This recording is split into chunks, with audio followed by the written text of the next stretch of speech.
ದೇವೇಗೌಡರು ಕೂತಿಲ್ಲ. ಈ 93ನೇ ವಯಸ್ಸಿನಲ್ಲಿ ಈ ಜಿಲ್ಲೆ ಒಳಗೆ ಏನ್ ನಡೀತಾ ಇದೆ, ಕಾಂಗ್ರೆಸ್ ಪಕ್ಷ ಇರ್ಬೋದು, ಎರಡೂ ರಾಷ್ಟ್ರೀಯ ಪಕ್ಷಗಳು ಏನ್ ನಡೀತಿದೆ ಅಂತ ಪ್ರತಿನಿತ್ಯ ನೋಡ್ತಾ ಇದ್ದಾರೆ.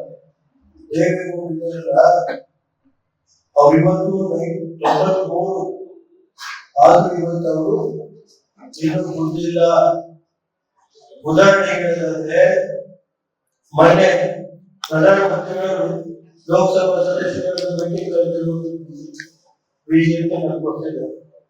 ಅಲ್ಲಿ ದೇವೇಗೌಡರು ಪಕ್ಕ ಕೂತು ಒಂದು ಮಾತು ಹೇಳ್ತಾರೆ, ದೇವೇಗೌಡರೇ ನಿಮ್ ಜೊತೆ ಊಟ ಮಾಡ್ತಾ ಇರೋ ಒಂದು ವಾಕ್ಯ ನಮ್ದು, ಯಾವ ದೇಶದ ಪ್ರಧಾನಮಂತ್ರಿ ಒಬ್ಬ ಹಳ್ಳಿ ರೈತರ ಮಗ ಅವ್ರ ಜೊತೆ ಕೂತ್ಕೊಂಡು ನಿಮ್ ಜೊತೆ ಊಟ ಮಾಡ್ತಾ ಇರೋದು ಇವತ್ತು ಭಾಗ್ಯ ಅಂತ ಹೇಳ್ತಾರೆ.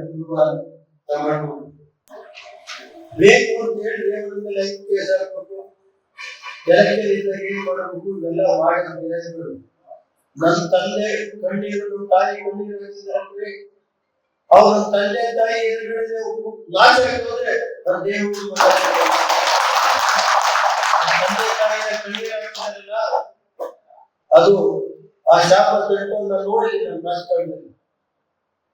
ಇವತ್ತೇಳಿಲ್ಲ 24ಕ್ಕೆ ನಾನು ದೇವೇಗೌಡರು ಸಮ್ಮುಖ ಮಾತಾಡಿ ಈ ಜಿಲ್ಲೆಯಲ್ಲಿ ಇದೊಂದು ಚುನಾವಣೆ 28 ಈ ಜಿಲ್ಲೆ ಋಣ ತೀರಿಸಲಿದೆ. ಈ ಜಿಲ್ಲೆಗೆ ಏನೇನು ಅನ್ಯಾಯ ಆಗಿದೆ, ಈ ಜಿಲ್ಲೆಯ ಅಭಿವೃದ್ಧಿಗೆ ಯಾರು ಅನ್ಯಾಯ ಮಾಡಿದರೆ ಆ ಸಭೆ ನಿಲ್ಲಿಸೋಕೆ ನನಗೆ ಹೆದರಿಕೆ ಇಲ್ಲ. 530 ಕೋಟಿ ಸಾಲ ಮನ್ನಾ ಮಾಡಿದ ಯಾಕೆ? ರೈತರಲ್ವಾ?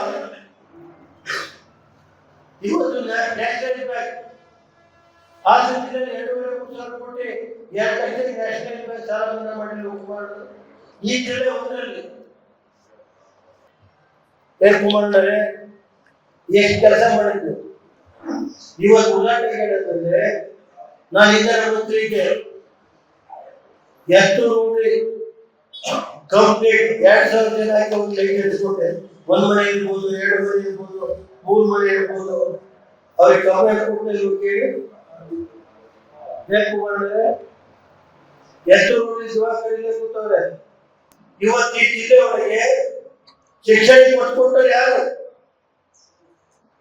ಕುಮಾರಣ್ಣ ಬರೋವರಿಗೆ 48 ತಾಲೂಕು ಕೇಂದ್ರದಲ್ಲಿ PU ಕಾಲೇಜ್ ಇಲ್ಲ. ಸುಮಾರು 48 taluk 50 taluk first aid college ಇಲ್ಲ. ಜಿಲ್ಲಾ ಕೇಂದ್ರದ ಫಸ್ಟ್ ಏಡ್ ಕಾಲೇಜ್ ಇಲ್ಲ. ಎಷ್ಟು ಕುಮಾರಣ್ಣ ಮಾಡಿದ್ರೆ